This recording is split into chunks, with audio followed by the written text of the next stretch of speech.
Hello everyone. आज इस video में हम बात करेंगे कांस्टेंट की। देखो, कांस्टेंट जो है वो पाइथन में होते हैं या नहीं होते हैं, इस चीज़ के बारे में हम पढ़ेंगे। अगर डिक्लेयर करना है कांस्टेंट तो कैसे कांस्टेंट को डिक्लेयर करते हैं पाइथन में, क्या उसकी वैल्यू को चेंज कर सकते हैं या नहीं कर सकते हैं, वो चीज़ हम देखेंगे इस वीडियो में।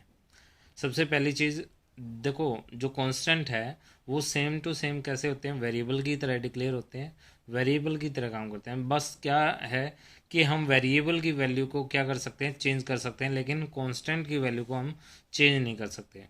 जो भी हमने कांस्टेंट की वैल्यू डाली है वो एग्जीक्यूशन के टाइम पे भी वही रहेगी, लेकिन क्या है, वेरिएबल की वैल्यू जो है वो एग्जीक्यूशन के टाइम पे चेंज हो सकती है। और ये चीज़ हमारा इन दोनों के बीच में कांस्टेंट और जो है वेरिएबल के बीच का डिफरेंस होता है। अब कांस्टेंट की बात करें तो कांस्टेंट की जब भी हमें जब ज़रूरत होगी तभी हम यूज़ करते हैं कांस्टेंट का। वो कैसे हम कांस्टेंट यूज़ करेंगे वो देखेंगे।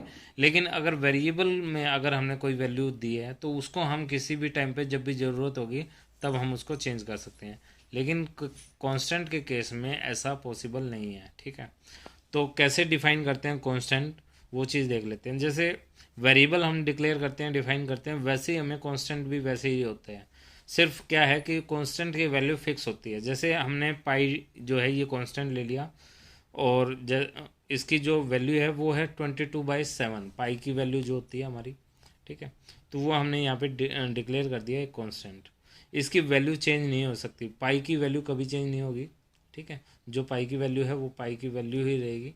ठीक है, तो ये हमारा है कांस्टेंट डिफाइन किया है।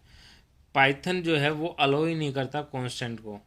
ठीक है, लेकिन जैसे सी और जावा करते हैं वैसे हमारा जो पाइथन लैंग्वेज है वो जो कांस्टेंट को अलाउ नहीं करती डिफाइन करने के लिए।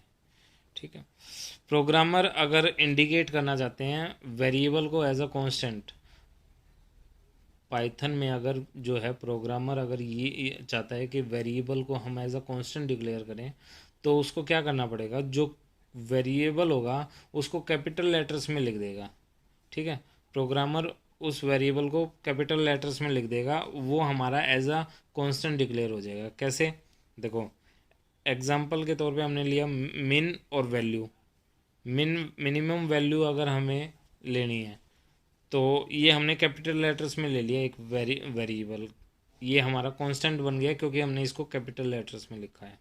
ठीक है, लेकिन पाइथन में क्या है कि पाइथन में इसकी जो वैल्यू है वो चेंज हो सकती है। कांस्टेंट तो है, ठीक है, लेकिन इसकी वैल्यू चेंज हो सकती है। तो इसलिए ये एक तरह से वेरिएबल की तरह काम करेगा। इसलिए हम कह सकते हैं कि पाइथन जो है वो कांस्टेंट को अलाउ नहीं करती, डिफाइन नहीं करती। ठीक है, वेरिएबल पॉसिबल है लेकिन कांस्टेंट पॉसिबल नहीं है डिफाइन करना पाइथन के अंदर।